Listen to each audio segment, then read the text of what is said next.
होली के दिन देवर ने किया भाभी के साथ कुछ ऐसा। देवर भाभी का रिश्ता। शादी के बाद मेरी ससुराल में पहली होली थी। ससुराल में भी होली का पर्व बड़े जोर शोर से मनाया जाता था। पतिदेव के साथ पहली होली थी तो मैंने भी बहुत सारी तैयारियां कर रखी थी। होली के दिन घर में छोटी सी पार्टी रखी गई थी। सभी रिश्तेदार और पड़ोसियों का घर में जमावड़ा लगा था और मैं सुबह 4 बजे उठ गई। देखा कि पतिदेव गहरी नींद में सो रहे हैं तो मैंने भी उनकी नींद का भरपूर फ़ायदा उठाया और उनके गालों पर गुलाबी रंग लगा दिया और काले रंग से बड़ी बड़ी मूछें बना दी। जब वे उठकर बाहर आए तो घर के सभी लोग उन्हें देखकर हंसने लगे। बेचारे दौड़कर कमरे में गए और अपने चेहरे का रंग निकालने लगे। कुछ ही देर में ननंद, नंदोई, बुआ सास और उनका बेटा करण भी आ गया। पतिदेव ने भी मुझे गुलाल लगाया और फिर अपने दोस्तों के साथ छत में ठंडाई पीने में मस्त हो गए। घर की सभी लेडीज़ बाहर आंगन में गुजिया पापड़ी खाकर होली के मज़े ले रही थी। तभी करण आए और बुरा न मानो होली है कहकर मेरे ऊपर एक बाल्टी रंग से भरी डाल दी। मैं वहाँ से जाने लगी तो बोले, भाभी जी अभी कहाँ से चल दी आप? अभी तो होली शुरू हुई है। ऐसा कहकर मेरे चेहरे पर रंग लगाने लगे। मैंने उनको दूर करना चाहा तो उन्होंने मेरी कमर में हाथ डालकर मुझे अपनी तरफ खींच लिया और ज़बरदस्ती मेरे गालों को रंगने लगे। तभी मैंने पूरी ताकत से करण को धकेला और मेरा एक जोरदार थप्पड़ उनके गालों पर पड़ा। लाल लाल बड़ी आँखों के साथ साक्षात दुर्गा का अवतार लग रही थी मैं।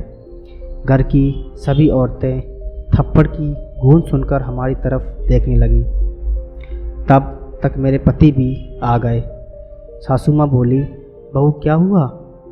मैं कुछ बोलती इससे पहले ही करण बोला, मामी देखो ना, मैं तो भाभी के साथ होली खेल रहा था और इन्होंने तो सीधे मेरे गाल पर तमाचा मार दिया। इकलौती भाभी हैं तो इन्हें नहीं तो किसे रंगूं? देवर हूँ तो इतना तो हक बनता है ना। और ऐसा कहकर मेरी तरफ देखने लगा। अब तो मेरे भीतर का ज्वालामुखी फट गया। मैं बोली, मेरे मना करने के बाद भी तुम मुझे ज़बरदस्ती रंग लगा रहे थे और तुमने गलत तरीके से मेरी कमर को छुआ। तुम्हारी हिम्मत कैसी हुई मुझे छूने की? देवर हो तो क्या कुछ भी करोगे? अभी अपनी हद में रहो वरना मैं अपनी हद भूल जाऊंगी। और मेरे पति भी करण को कहने लगे, तेरी हिम्मत कैसी हुई ऐसी घिनौनी हरकत करने की? बुआ जी बोली, बहू चुप हो जाओ, मेरा बेटा तो मजाक कर रहा था। तभी मेरी सासू माँ बोली, कंचन तुम्हारे वहाँ चलता होगा ये सब, हमारे यहाँ नहीं चलता।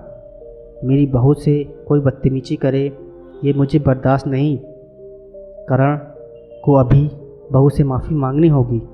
आज तो मैंने अपने बेटे को करण को पीटने से रोक लिया पर अगली बार से नहीं। अपने नालायक बेटे को औरतों की इज्जत करना सिखाओ और अब हमारे सामने से लेकर जाओ।